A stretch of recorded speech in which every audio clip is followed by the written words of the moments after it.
चलिए हेडिंग डालिए, बृहत्तर भारत की चित्रकला बौद्ध धर्म प्रचारकों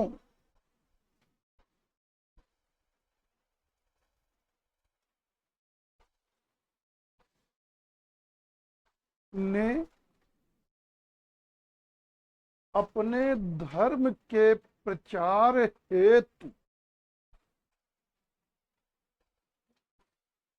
बौद्ध धर्म प्रचारकों ने अपने धर्म के प्रचार हेतु चित्रकला को उत्तम साधन उत्तम साधन के रूप में अपनाया।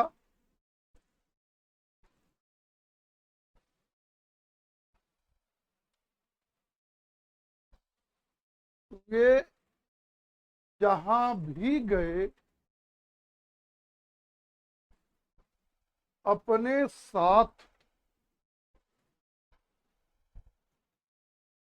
चित्रकला को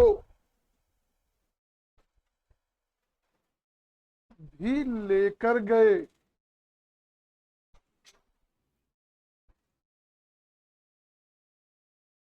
जिसका सबसे अच्छा उदाहरण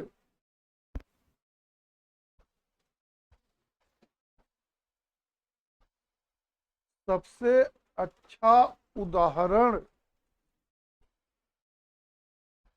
श्रीलंका की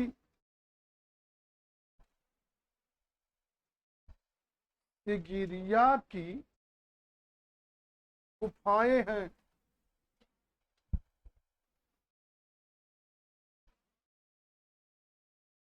नई लाइन से, पगान के प्राचीन बौद्ध मंदिरों में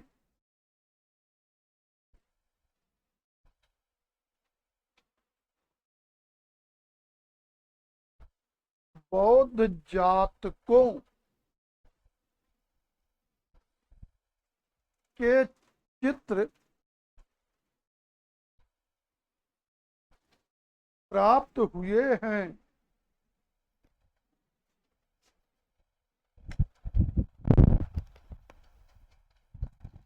नई लाइन से, बर्मा के प्राचीन मंदिरों में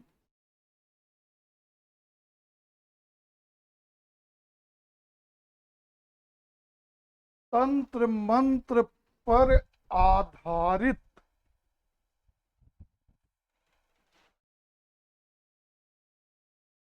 अनेकों चित्र मिले हैं।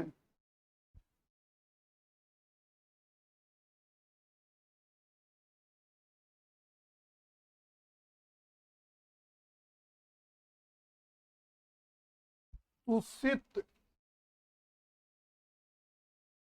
ब्रैकेट में किंग पी किंग के एक बिहार में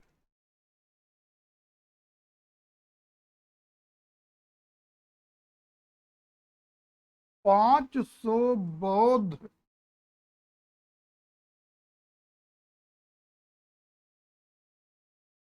आहरतों की मूर्तियां मिली हैं,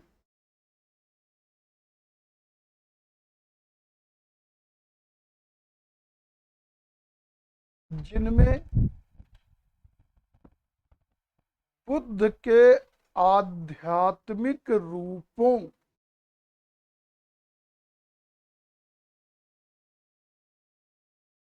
जैसे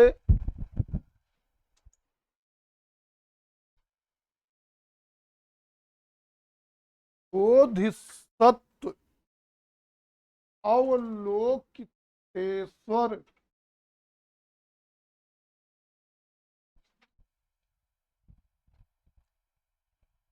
बोधिसत्व मंजूश्री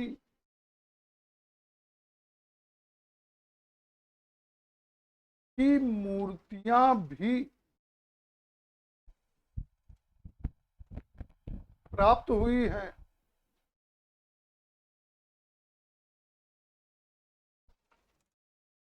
अगली पॉइंट,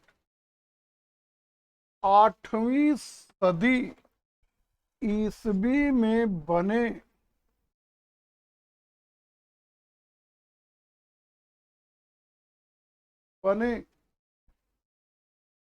जापान के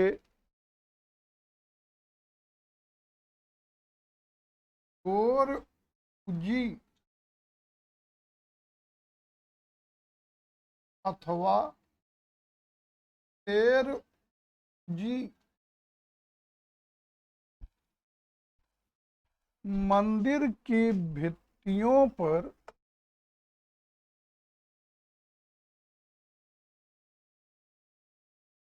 अजंता शैली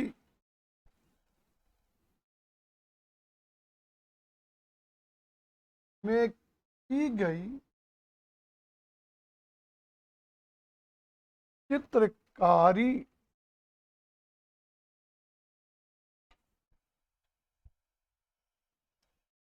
आज भी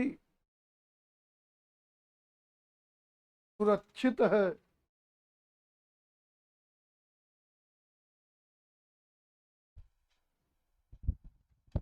इस मंदिर में प्राप्त बुद्ध प्रतिमाओं पर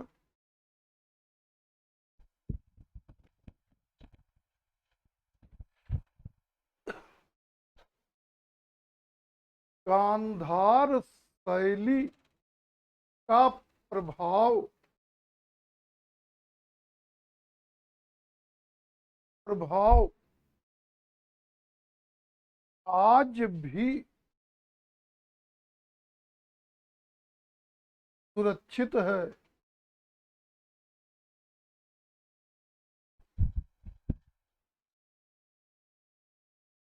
पैरा चेंज करके, तिब्बत तथा नेपाल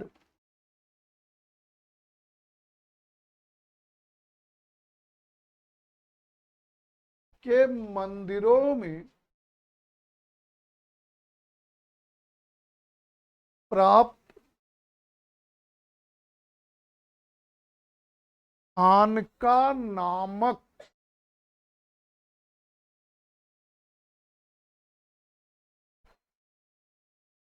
चित्रित झंडे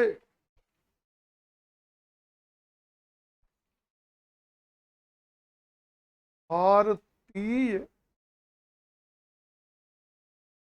पटचित्रों का ही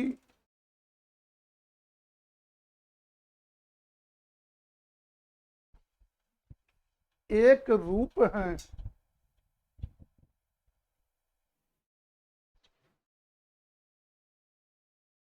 अगली पॉइंट, अफगानिस्तान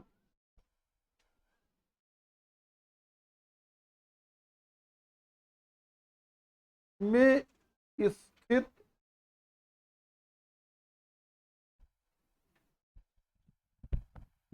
बामियान बामियान की गुफाओं में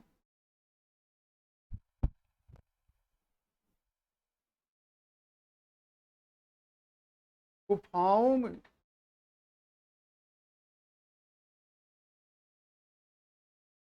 संपूर्ण विश्व में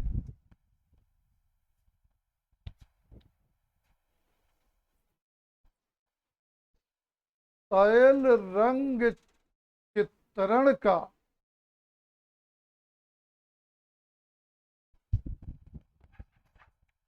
सबसे प्राचीन साक्ष्य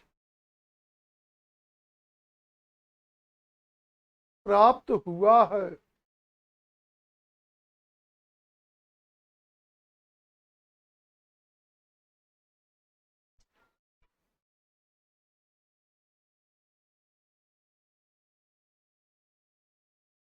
अफगानिस्तान के बमियान में ही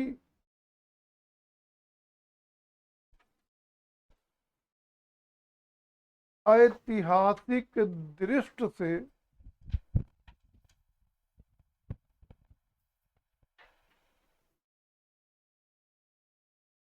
बुद्ध की सबसे विशाल प्रतिमा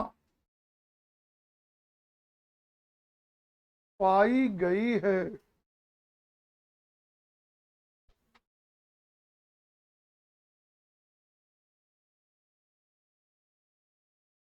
पाई गई है। अगली पॉइंट, चीन की राजधानी चडनाग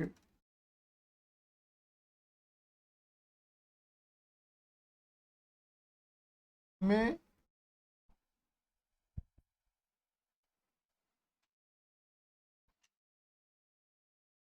श्वेतास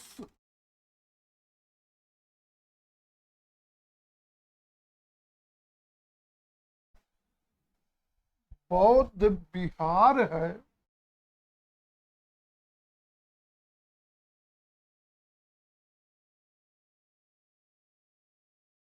जिसे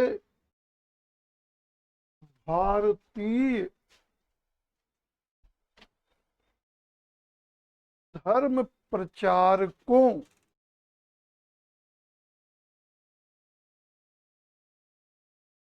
कश्यप मातंग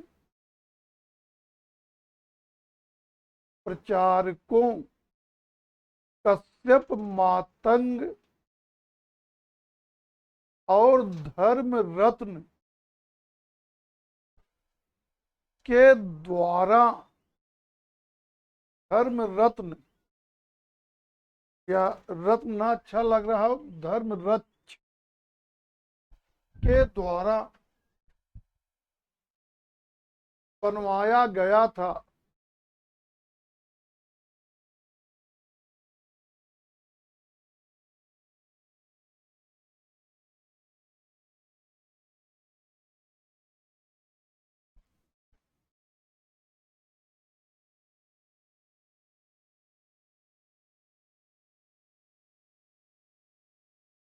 बस यहीं तक लेक्चर हुआ रहा होगा। कुछ पूछना है?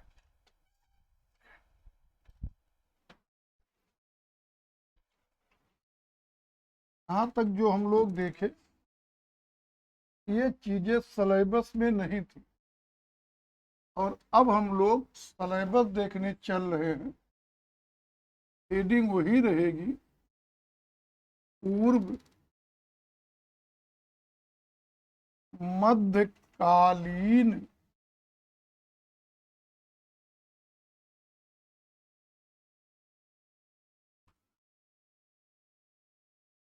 चित्र कला।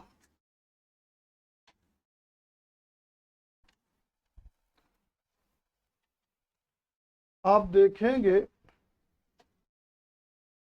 कि लगभग एक सदी पहले तक पूर्व मध्यकालीन चित्रकला के बारे में कोई जानकारी नहीं थी। ऐसे में कलाविदों की धारणा थी कि छठी 7वीं सदी में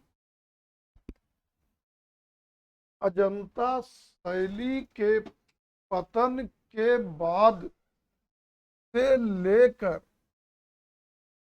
15वीं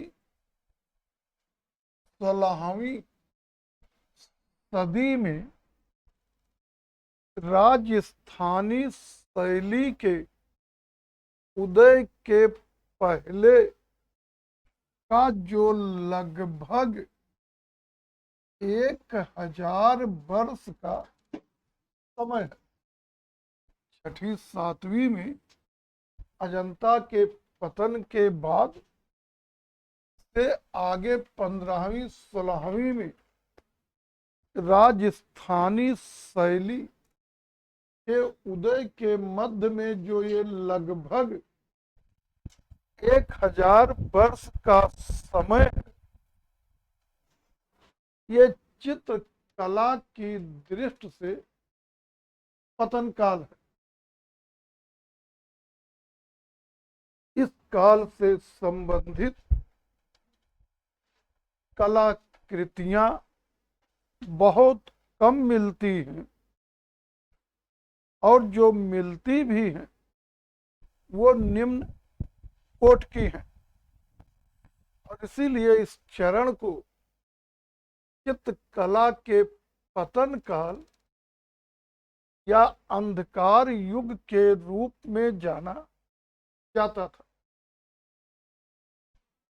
लेकिन विविध खोजों के उपरांत विद्वानों ने इस चरण से संबंधित भी बहुत सी चित्र शैलियों को प्रकाशित किया है। 16वीं सदी के तिब्बती बौद्ध विद्वान लामा तारानाथ भारत भ्रमण पर आए थे, और तारानाथ ने अपना भारत संबंधित यात्रा वृत्तांत बौद्ध धर्म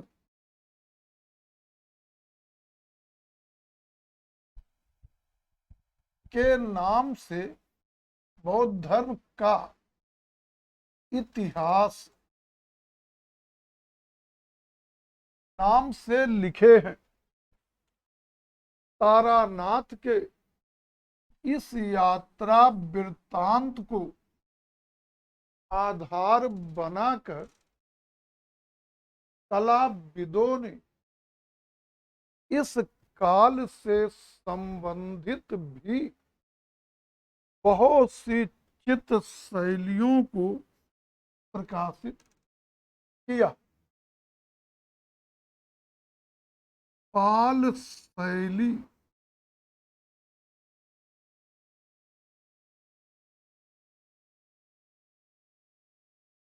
पूर्वी भारतीय शैली थी। बंगाल, बिहार, उड़ीसा, नेपाल में प्रचलित थी। इसी शैली को तारानाथ ने नाग शैली कहकर संबोधित किया। नाग शैली कहकर संबोधित किया है। नंबर 2, जैन अपभ्रंश लिखिए। अपभ्रंश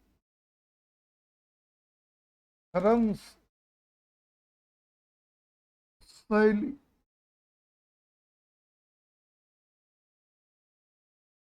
ये पश्चिमी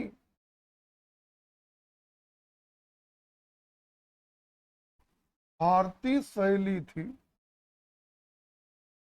तारानाथ ने इसे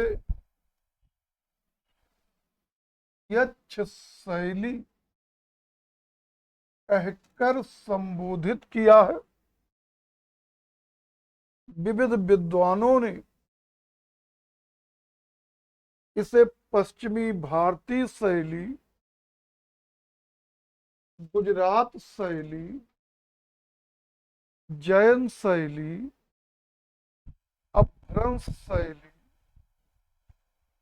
प्राकृत शैली, ग्रामीण या ग्राम्या शैली आदि कहकर संबोधित किया। ये शैली गुजरात, राजस्थान, पंजाब के कुछ भागों में, इंदौर में, हरियाणा में, पंजाब के कुछ भाग, हरियाणा, इंदौर, गुजरात, राजस्थान के क्षेत्रों में प्रचलित थी।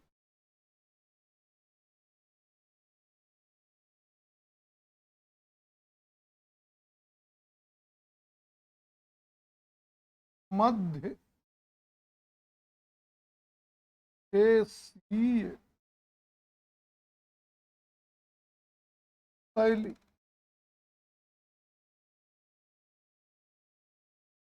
इस शैली को तारानाथ ने देव शैली कहकर संबोधित किया है। ये शैली बंगाल में सुधार करिए, ये शैली उत्तर प्रदेश और मध्य प्रदेश के अधिकांश क्षेत्रों में प्रचलित थी। उत्तरी शैली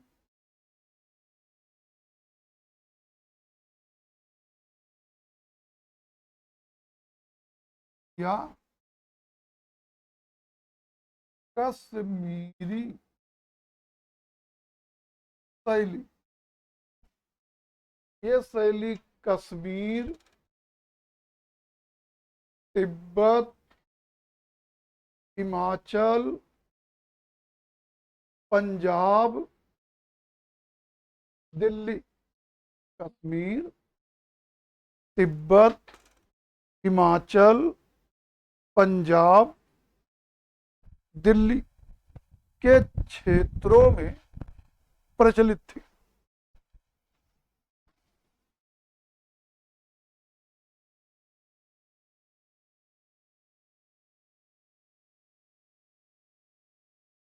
दक्खनी शैली, ये शैली विंध्य पर्वत के दक्षिण में प्रचलित थी। इनमें से आपके सिलेबस में केवल और केवल पाल शैली, अपभ्रंश शैली, दो ही शैलियों को रखा गया है और बाकी पूर्व मध्यकाल में जो भी कुछ पढ़ेंगे वो सिलेबस नहीं है। अब ये अलग बात है, सिलेबस जो लिखा गया होगा उसमें होगा पाल शैली, अपभ्रंश शैली, जैन शैली, गुजरात शैली। तो जो गुजरात शैली, जैन शैली, अपभ्रंश शैली, पश्चिमी भारतीय शैली है, ये अलग कोई शैली ना होकर अपभ्रंश शैली ही है, उसी के अलग अलग नाम दिए गए। अब इसमें से सबसे पहले हम लोग देखने चल रहे हैं पाल शैली।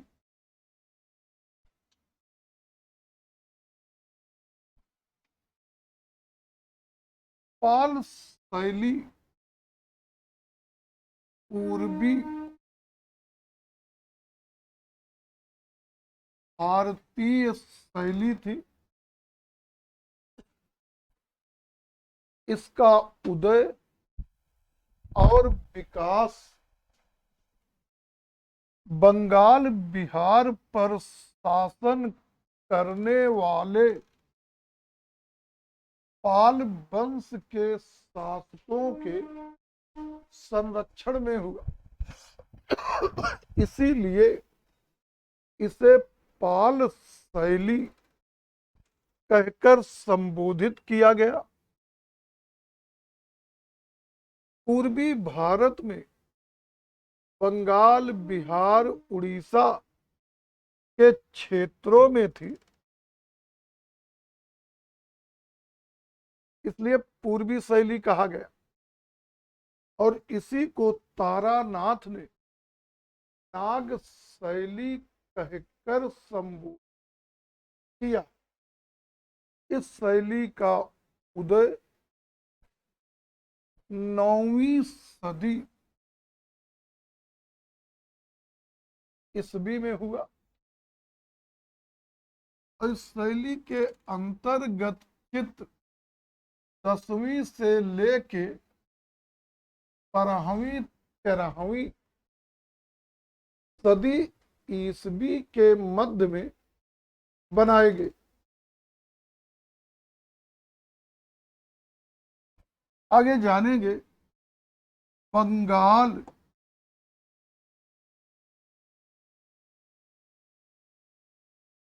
इस शैली का मूल केंद्र था। बिहार, उड़ीसा, नेपाल, ये पाल शैली के उप केंद्रों में थे। तारानाथ के अनुसार 7वीं सदी में बंगाल में जन्मे धीमान और धीमान का पुत्र वितपाल, यही दोनों पाल शैली के संस्थापक आचार्य थे। इस पाल शैली के अंतर्गत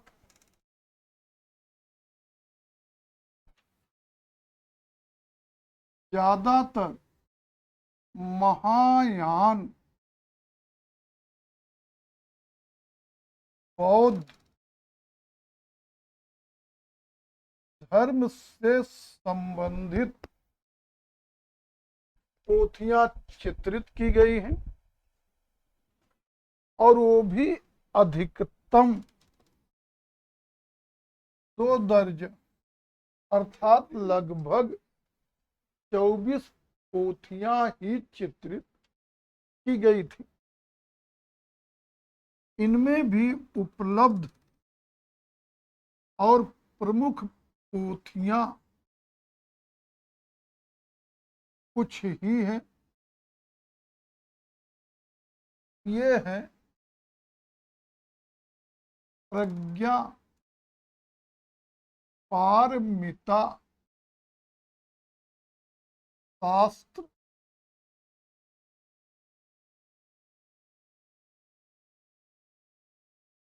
साधन माला, पंच शिखा,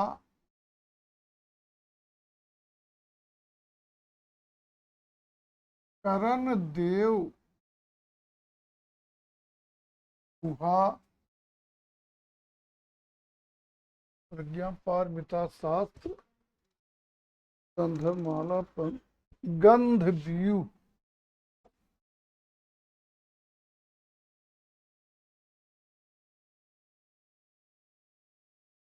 यही उपलब्ध और प्रमुख पोथियां हैं। इनमें से जो पंच शिखा है, इसे पंचरक्षा सूत्र भी कहकर संबोधित किया जाता है। इन पोथियों को लिपिबद्ध और चित्रित विक्रमशिला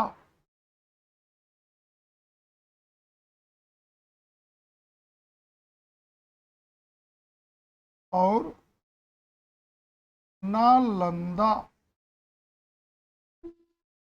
बौद्ध महाविहारों में ज्यादातर किया गया।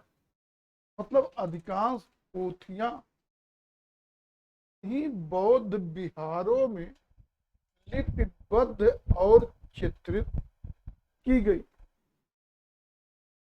बिहार के भागलपुर जिले में पाथरघाटा के निकट स्थित विक्रमशिला बौद्ध विश्वविद्यालय में प्रज्ञा पारमिता शास्त्र के चित्रित पन्ने आदि प्राप्त हुए। आगे देखेंगे इन पाल शासकों के संरक्षण में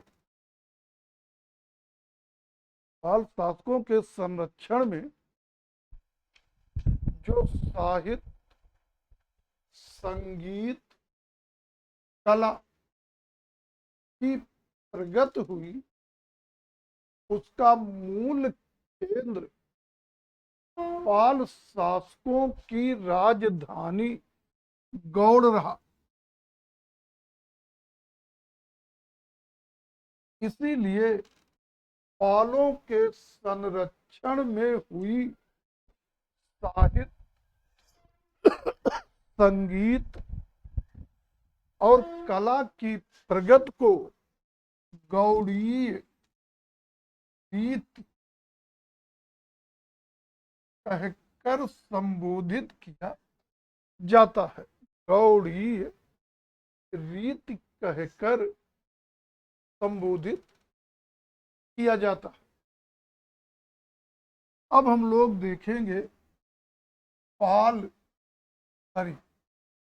शैली की विशेषताएं।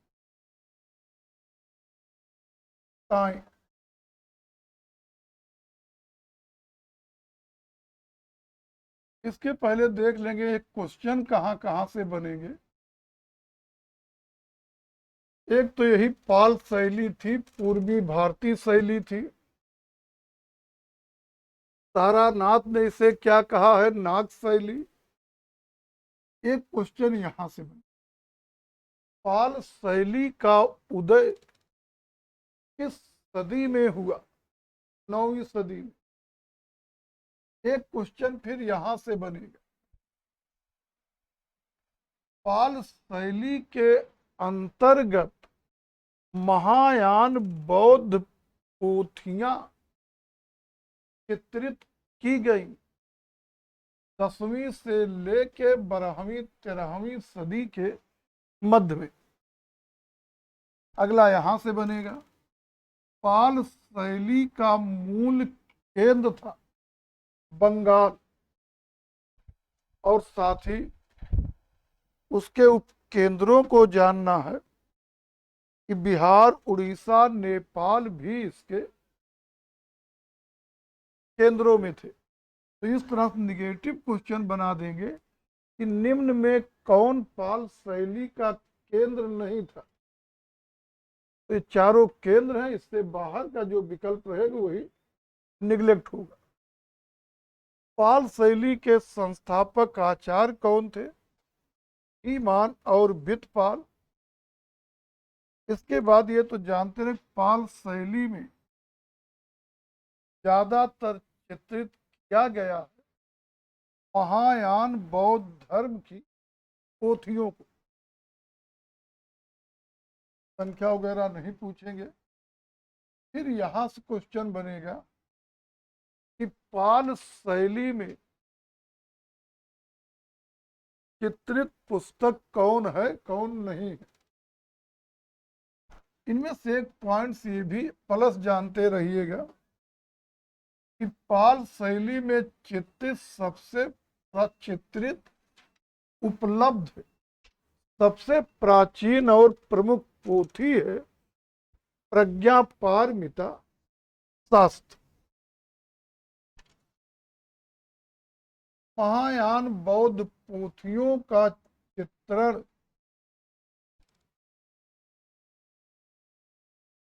कहाँ पर हुआ? विक्रमशिला और नालंदा बौद्ध विहारों में। ये पॉइंट बहुत महत्वपूर्ण है। गौड़ीय रीति का तात्पर्य है, आंसर होगा पालों के संरक्षण में साहित्य, संगीत और कला की प्रगति। विशेषताएं देखेंगे कि पाल शैली जो है इसमें ज्यादातर चित्र ताड़पत्र पर बनाए गए, साथ ही कपड़े पर और लकड़ी के पटरों पर भी चित्र बनाए गए, लेकिन अधिकांश चित्र ताड़पत्रों पर बने पोथियों के रूप में प्राप्त होते हैं और ताड़पत्री पोथियां जो हैं उनके पन्ने लगभग 22 इंच लंबे और 2.25 इंच चौड़े। इन पन्नों पर देवनागरी लिपि में महायान बौद्ध धर्म से संबंधित लेख लिखे गए और पन्नों के बीच में बहुत छोटी सी 1 या 2 वर्ग इंच खाली स्थान छोड़ा गया है और उन खाली स्थानों में महायान बौद्ध धर्म से संबंधित देवी देवताओं के चित्र बनाए गए। पोथियों को जिल्दबद्ध करने के लिए दोनों तरफ लकड़ी के पटरे लगाए गए हैं। पटरों पर भी महायान बौद्ध धर्म से संबंधित लेख लिखे गए हैं और चित्र बनाए गए। सुरक्षा की दृष्टि से इन पटरों के ऊपर लाख की पॉलिश चढ़ाई गई। दूसरे देखेंगे पाल शैली के अंतर्गत जो नेपाल केंद्र है, नेपाल केंद्र के चित्रों में मुखाकृत में मंगोली या पहाड़ी प्रभाव दिखाई देता है, जिसे वहां का स्थानीय प्रभाव माना जाएगा। रंगों में देखेंगे तो जो पाल शैली है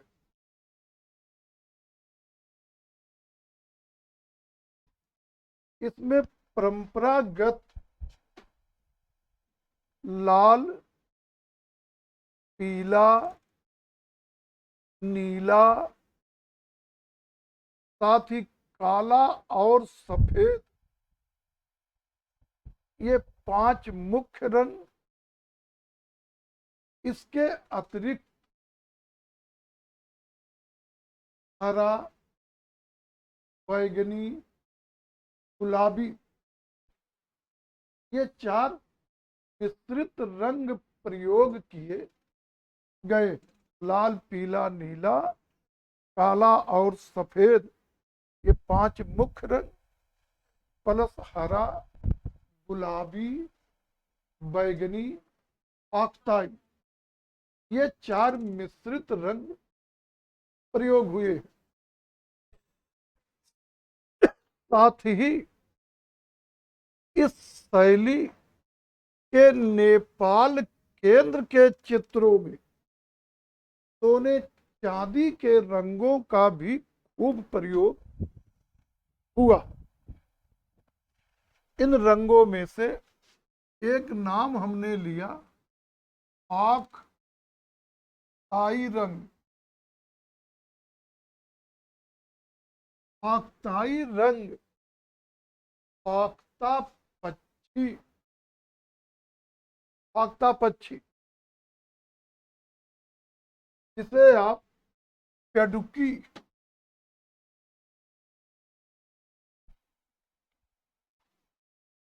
कहेंगे और जरूरत पड़ने पर इसे जंगली कबूतर भी कह देंगे। मतलब फाक्ताई रंग जो है किस रंग का होता था? फाख्ता पक्षी अर्थात पेडुकी के पंख के कलर के जैसा होता था। लेकिन पेडुकी ना रहे विकल्प में तो आप जंगली कबूतर के पंख के समान मानेंगे। आगे देखेंगे पाल शैली में जो मानव आकृतियां बनाई गई हैं वो ज्यादातर सवाचस्म बनाई गई है। मतलब उनका चेहरा जो है उसमें एक आंख पूरी और दूसरी आंख लगभग 1/4 ही दिखती है। तो जो आकृतियां बनी हैं उसमें चेहरे जो हैं वो ज्यादातर सवाचस्म बने हैं। आंखें बड़ी बड़ी परवल जैसी बनाई गई हैं। नाक अनुपात से अधिक लंबी नुकीली बनाई गई है जो गाल की सीमा रेखा के बाहर निकल गई है। बुद्धि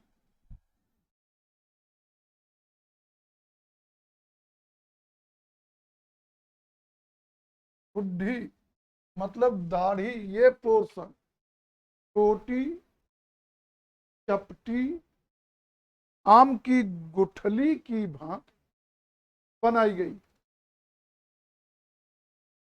आगे देखेंगे पाल शैली में जो कपड़े पर बने चित्र मिले हैं वो अपवाद ही है लेकिन बने थे। तो कपड़े पे जो चित्र बने थे उनमें अजंता शैली के भित्त चित्रण की कुछ विशेषताएं हैं। इसी तरह पाल शैली में बुद्ध की आकृति को अन्य मानव आकृतियों की तुलना में कुछ बड़ी बनाया गया। ये भी अजंता का प्रभाव है। और इस तरह से जो पाल शैली है उसमें अजंता शैली की कुछ विशेषताएं समाविष्ट पाई गई। इसलिए पाल शैली को अजंता शैली की विकृत शैली, अजंता शैली की विकृत शैली कहा जा सकता है। आगे देखेंगे चित्रों में जो रेखाएं या सीमा रेखाएं खींची गई है, उनमें कोमलता और लोच का अभाव है, और ऐसा लगता है कि ये रेखाएं कोमल हाथों से नहीं अपितु किसी कठोर लेखनी जैसे बॉल पेन, वाटर पेन आदि से खींची गई। चित्रों में प्रकृति का चित्रण बहुत कम हुआ है, और प्रकृति चित्रण में केवल नारियल और कदली, कदली मीन्स केला, नारियल और कदली के वृक्ष ही चित्रित पाए जाते हैं। चित्रकारों ने चित्रों पर कहीं भी अपना नाम नहीं लिखा। कारों ने चित्रों पे कहीं भी अपना नाम नहीं लिखा।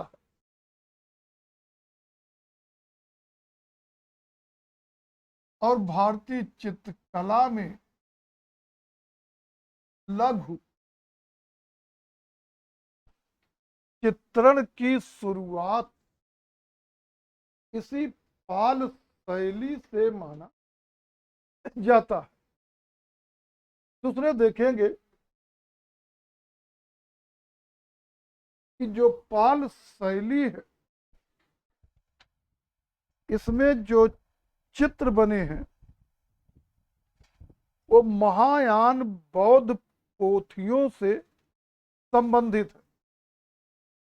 मतलब पोथियों में जो किस्सा कहानी अर्थात दृष्टांत वर्णित हैं, उसी के आधार पे चित्र बनाए गए। इसलिए पाल शैली के जो चित्र हैं उन्हें दृष्टांत चित्र अथवा घटना चित्र की श्रेणी में रखा जाए। एक दो पॉइंट टिप्पणी देख लीजिए। पाल शासकों में एक हुआ था वो पाल द्वितीय। गोपाल द्वितीय जो है, इसी के समय में विक्रमशिला बौद्ध विहार में प्रज्ञा पारमिता शास्त्र की पोथी लिपिबद्ध और चित्रित की गई थी। एक शासक हुआ था विग्रह पाल तृतीय, और विग्रह पाल तृतीय के समय की बुद्ध की कमल पर पद्मासन मुद्रा में आसीन आकृति मिली है, जिसे पाल शैली के उत्कृष्ट उदाहरण के रूप में रखा जाता है। बस हमारी तरफ से पाल शैली समाप्त हुई।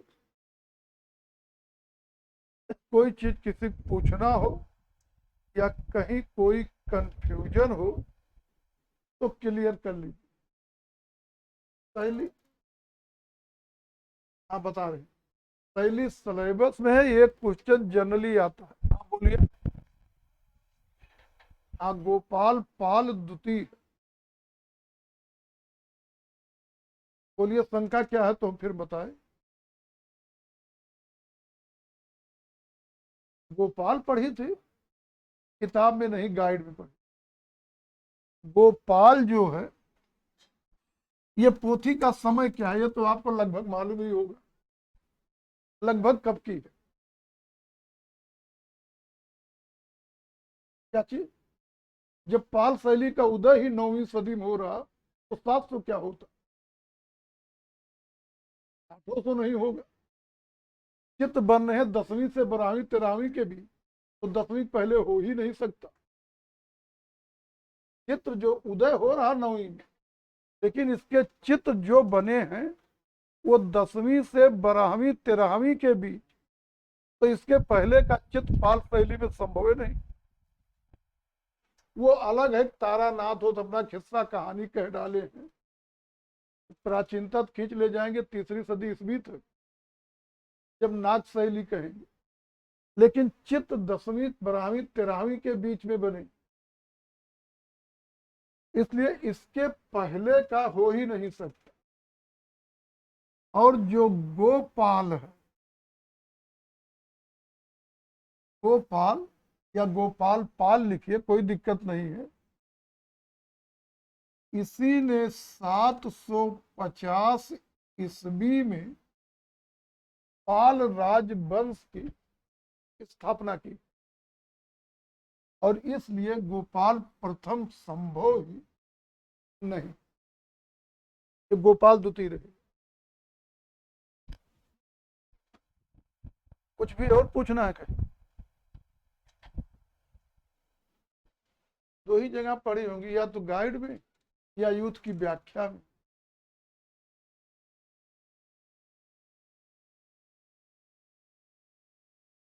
ये बहुत अच्छा हो गया, अच्छा हुआ हम लोगों की दृष्टि से खराब हो गया कि चयन बोर्ड और अपना जो है साल्व देने लगे।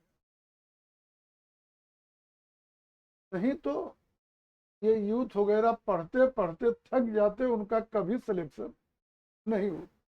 कारण 40% तो गलत आंसर रहते ही रहते।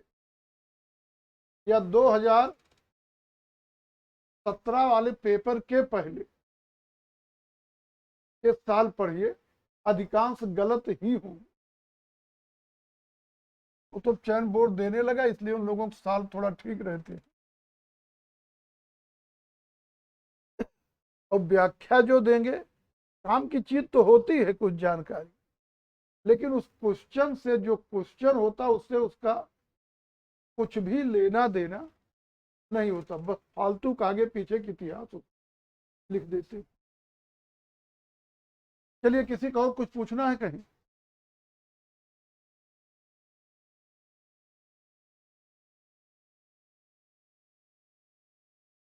चलिए हेडिंग डालिए, पूर्व मध्यकालीन चित्रकला 6ठी 7वीं सदी ईस्वी से 15वीं 16वीं सदी ईस्वी तक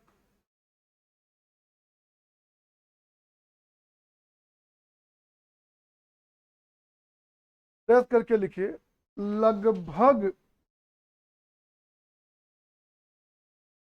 एक सदी पहले तक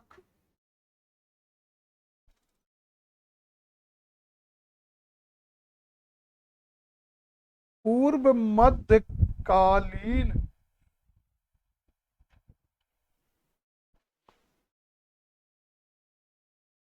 चित्रकला के बारे में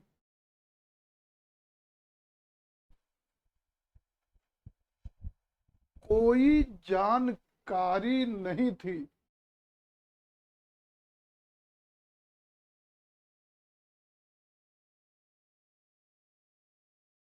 ऐसे में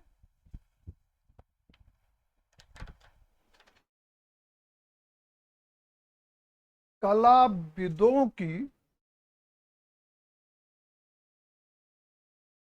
सामान्य धारणा थी कि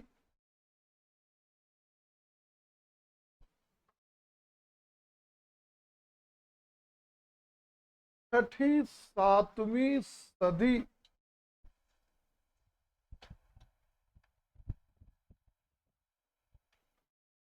6ठी 7वीं सदी ईस्वी से लेकर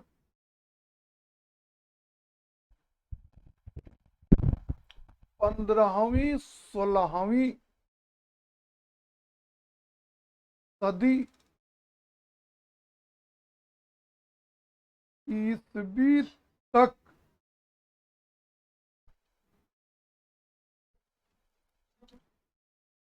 अर्थात अजंता शैली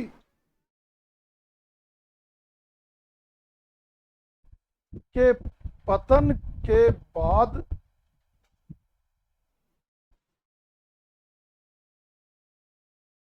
और राजस्थानी शैली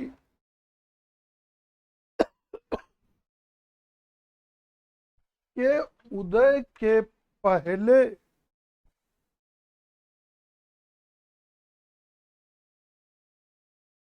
के मध्य का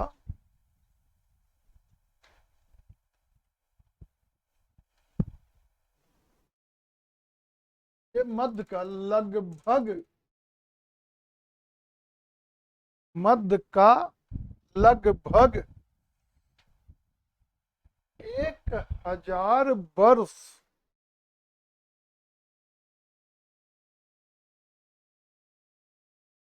तक का समय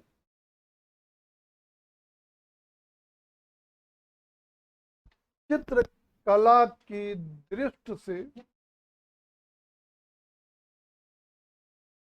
पतन काल या अंधकार युग था।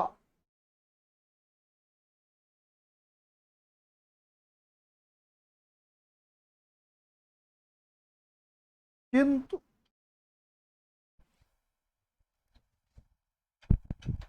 विविध खोजों के उपरांत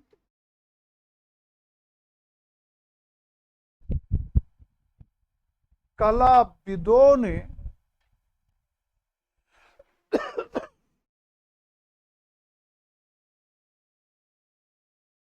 इस काल से संबंधित भी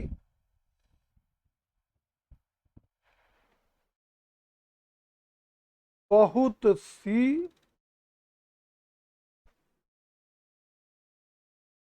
चित्र शैलियों को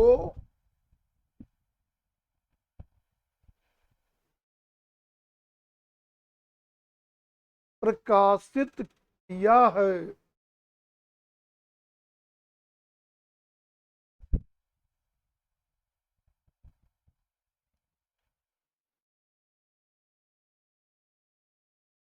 सोलहवीं सदी के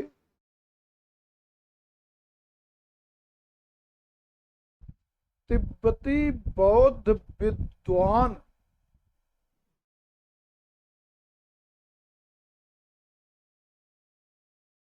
लामा तारानाथ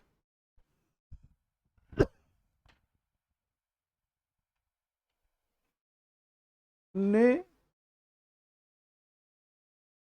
अपने यात्रा वृत्तांत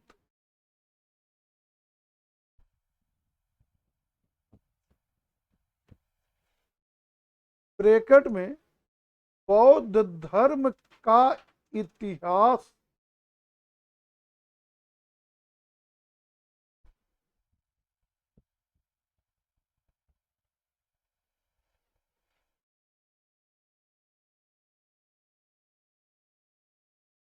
वाक्य फिर से देखिए, कुछ सुधारना है। 16वीं सदी के तिब्बती बौद्ध विद्वान लामा तारानाथ आगे क्या बोले हैं? ने अपने काटिए, ने अपने काट दे। लामा तारानाथ के यात्रा वृत्तांत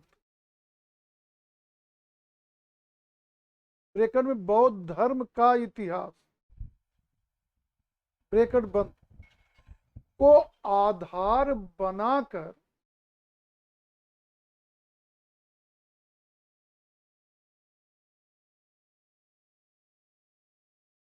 पूर्व मध्यकालीन चित्र शैलियों का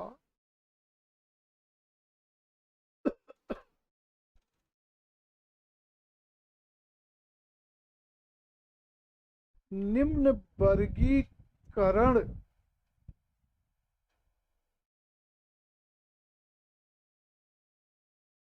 किया जा सकता है।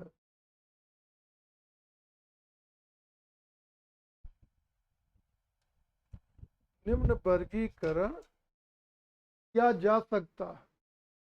नंबर 1, पाल शैली।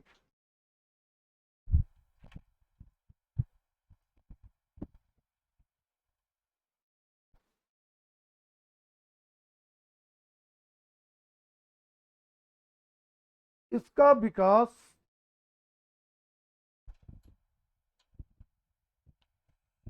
बंगाल, बिहार,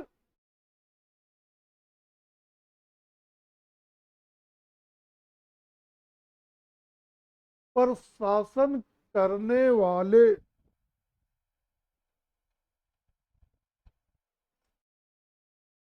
पाल शासकों के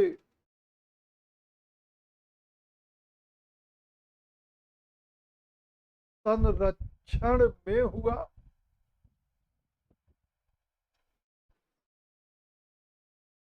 इसीलिए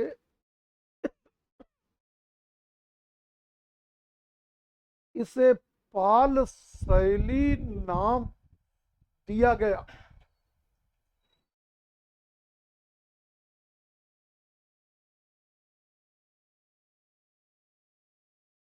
पूर्वी भारत में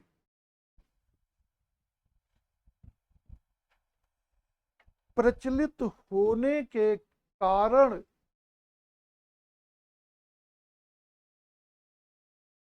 इसे पूर्वी शैली भी कहा जाता है।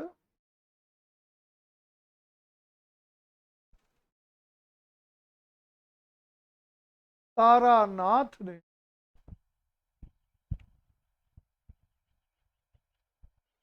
इसे नाग शैली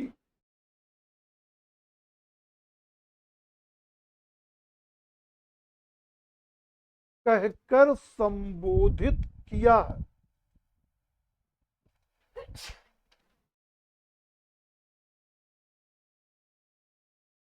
ये शैली बंगाल, बिहार, उड़ीसा तथा नेपाल में प्रचलित थी।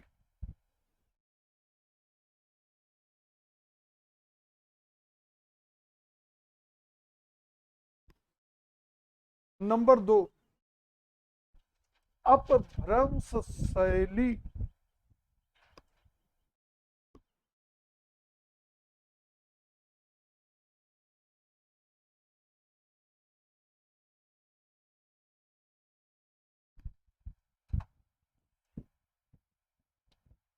ये है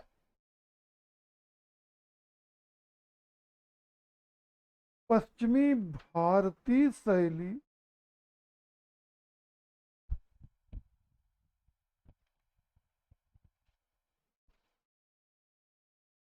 गुजरात शैली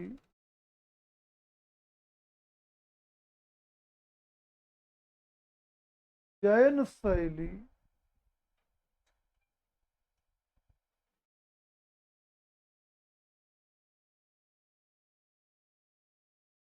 प्राकृत शैली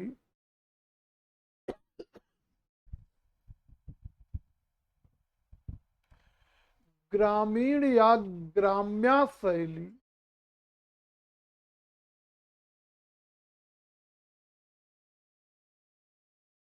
आदि नामों से जानी गई है।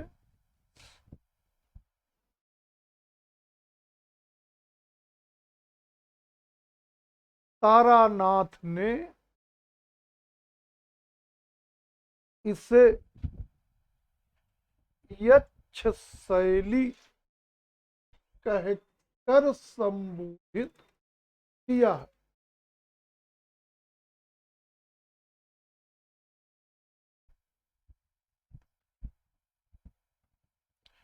नंबर 3,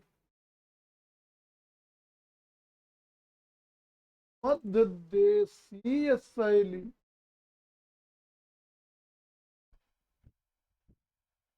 या देव शैली।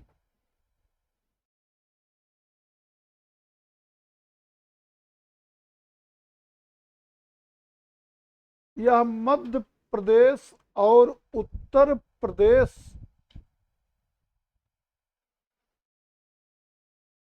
के क्षेत्रों में प्रचलित थी।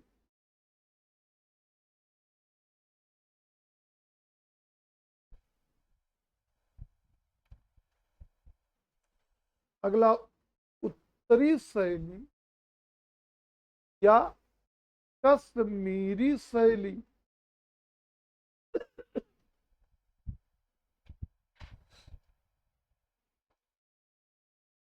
कैसे? यह कश्मीर, तिब्बत, हिमाचल,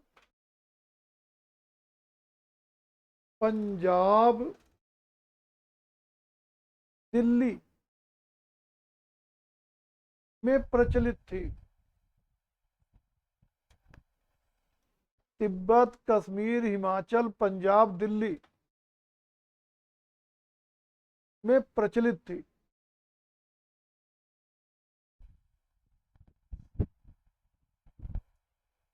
दक्षिणी शैली।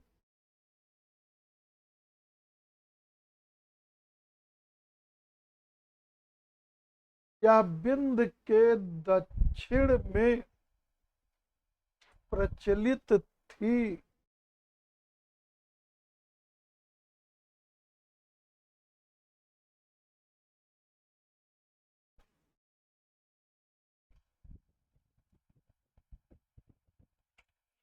हेडिंग डालिए, पाल शैली।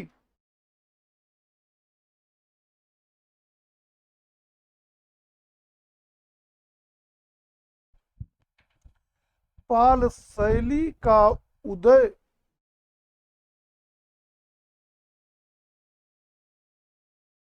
9वीं सदी ईस्वी में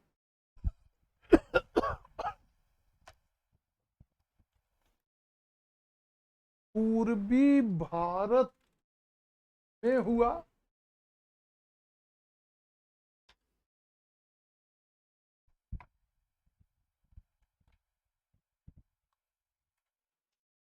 और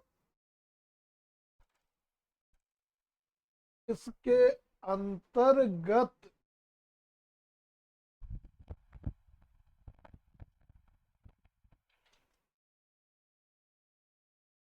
पाल शासकों के संरक्षण में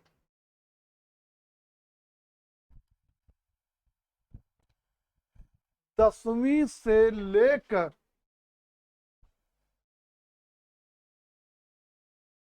12वीं 13वीं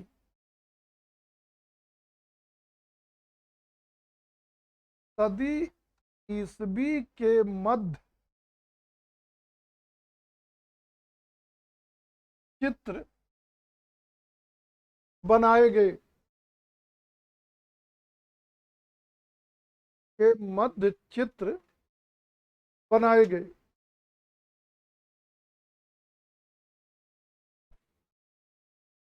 फिर लाइन बदल लिखिएगा। बंगाल पाल शैली का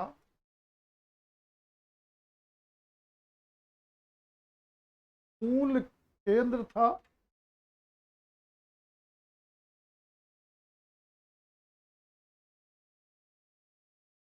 बिहार, उड़ीसा और नेपाल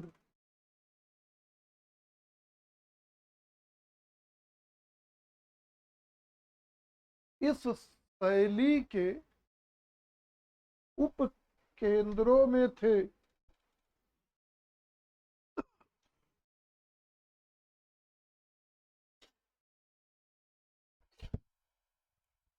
पैरा चेंज कर। तारानाथ के अनुसार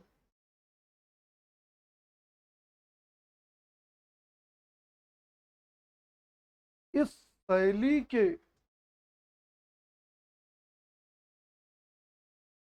प्रमुख चित्रकारों में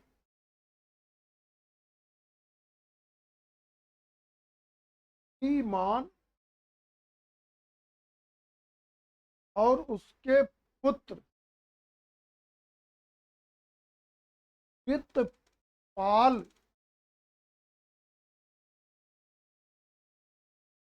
का नाम लिया जाता है।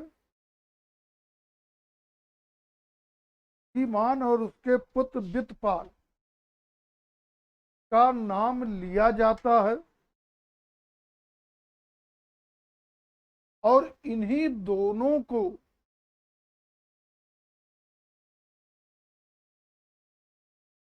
तारानाथ ने पाल शैली का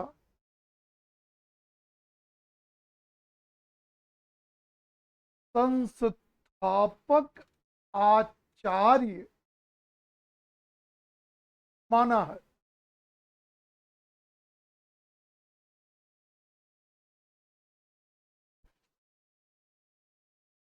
अगली बात,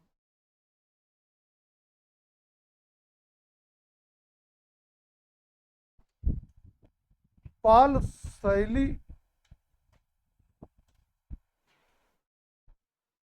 के अंतर्गत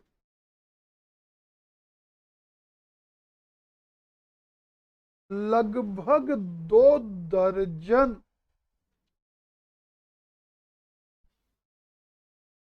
महायान बौद्ध पोथियां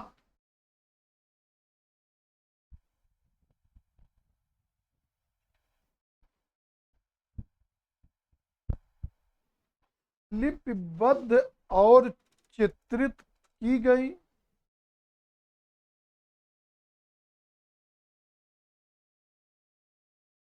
जिनमें प्रमुख और उपलब्ध पोथियां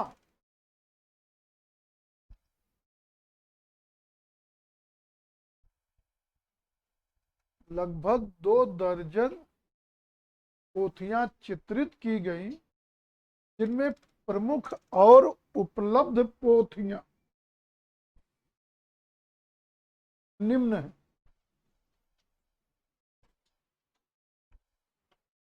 पांचों लिख डालिए।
हो गया।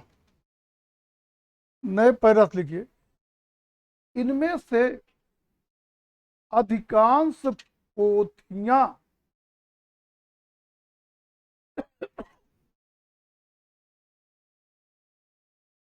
बिहार के विक्रमशिला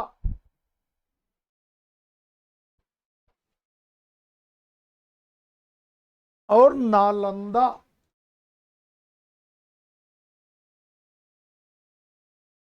बौद्ध महाविहारों में बौद्ध महाविहारों में लिपिबद्ध और चित्रित की गई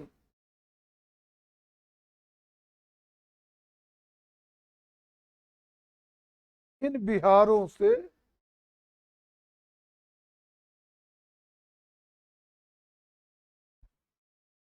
इन पोथियों के पुस्तकें व उनके पन्ने प्राप्त हुए हैं। इन विहारों से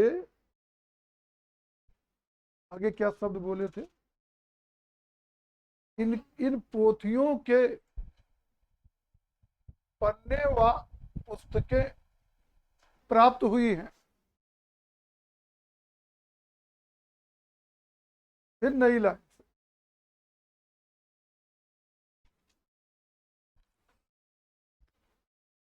प्रज्ञा पारमिता शास्त्र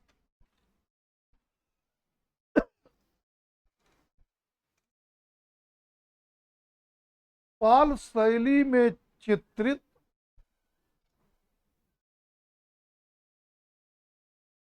सबसे प्रमुख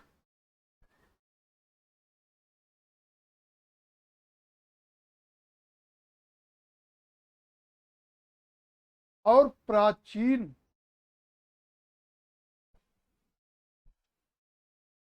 उपलब्ध पोथी है।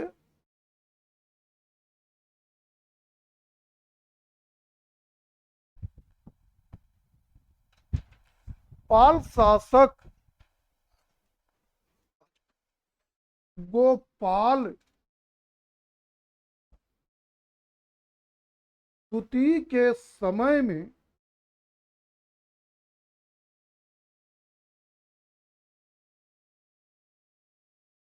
विक्रमशिला बौद्ध महाविहार में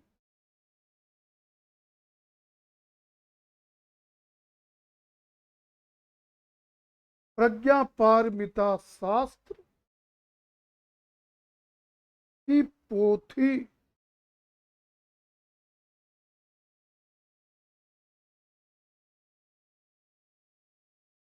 तैयार की गई।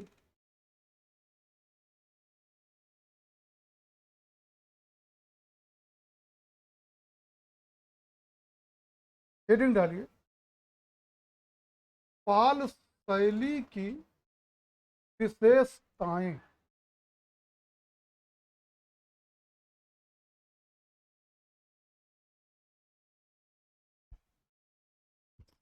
विशेषताएं